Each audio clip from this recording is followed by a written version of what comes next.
So if you've been following along with our readings over these last few weeks, the Old Testament readings have been following the semi-continuous readings, and we've been hearing a lot about Isaac. So we heard about Isaac and his father Abraham, where he was almost sacrificed. Talk about painful relationships and therapy for years, probably, as far as how that may have all worked out. And now we're fast forwarding a bit. Isaac is grown, and there's a new phase in his life. There's a desire from the family to find someone for Isaac to marry. And so we get this classic story in Genesis here of a servant being sent. And I'm just trying to picture this scenario because maybe it's different for you, but this is not how I grew up. This idea that you would send a servant just to the other side of the globe, it would seem like, to a completely different place where Abraham's people had come from. Not a place that they traveled to, 6 hours in a car, nothing like that. This would have been quite a journey. And the servant's plan, once he gets to the hometown of these people, is to go to the well in town. He offers a prayer and says, "Lord, please show me the right woman, and this woman will offer me water and will water the camels." And I have to admit that growing up in the 70s in suburban Chicago, I have no idea what watering camels means, but it sounds labor intensive if I had to guess. So he prays this, and this then occurs. Rebecca comes to the well, offers him water, offers to water the camels. You would think that this would be just this epic kind of thing. And they go and visit her family then, after putting a ring on her nose, bracelets on her arm. We're thinking of a very different time and place.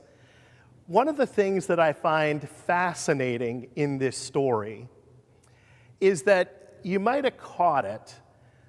The whole story sounds like it's moving in a certain direction, and then it kind of stops on a dime when they all turn to Rebecca and say, "Will you go with this man?" Isn't that kind of curious? I feel like in olden times that wouldn't have been a stop on that deciding. They would have just said, "Hey, that sounds great for you, Rebecca. Have fun." But that's not what happens. There is a question to her. We understand from the question that she could have said no, perhaps, but instead she says yes. And we hear about this elaborate procession heading back to where Isaac is. Someone who is leaving their family for what? For what? This sense of hope, right? Hope for a future, a hope of something new. Sometimes that's what pulls us along, right? We don't always do the things that we are supposed to do. In fact, Paul's reading today, I think, is the most stark in that system. I don't always do the things I know I should do. I know you've probably never thought that to yourself. But there is something about what Paul is articulating, and you notice it's different than what Paul usually says. He often would say, "I know you don't always do the things you're supposed to do," but that's not the pronouns he uses. "I do not." There's a sense of confession in that. It's when we're brushing our teeth in the evening and looking in the mirror, right? And we're thinking, yeah, there are some things that I would have done differently if I was thinking about it right now. There is this sense of what does this hope mean when we grab onto it, and what does it mean when we miss it or choose a different path, right? That's not always the easiest of things. When we get to the gospel text, we hear about kids' games. It's kind of funny. When we have games as kids. Sometimes it can be hard to follow all the rules, right? They get made up on the spot and not everybody knows what they are. Maybe that's in some ways how we choose who the insiders are and who the outsiders are. But one of the things that we hear towards the end of this reading is about burdens, right? Burdens of this life. There seem to be two different kinds of burdens. And I think in some ways this wraps all of the readings together today. This idea of burdens that are our own, of our own making. Now, when we go camping, the car gets very full.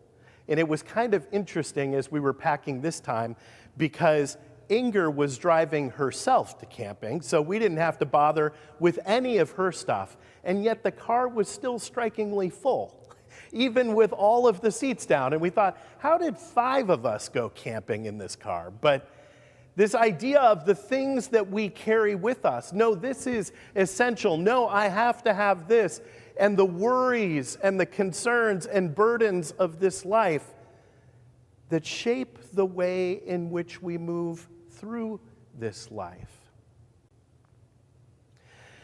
When I was a student at Cal Lutheran, one of the guys who lived across the hall from me was from Denmark, and he was a big sail surfer.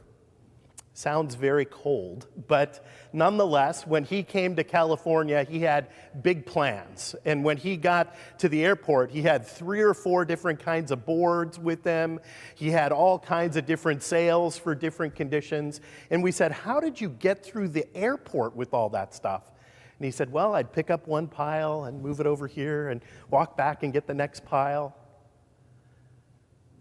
But in our lives, sometimes that's kind of how we move through it. Kind of muddling through all of our stuff that burdens us. We might not literally be doing that kind of motion, but emotionally, inside of ourselves, there's this sense that we're struggling to keep things moving in a forward direction at times. Burdens. But the last thing I want to leave with you is how that part ends. You'll notice that Jesus doesn't say, sit down, relax, have a nap, your burdens are gone.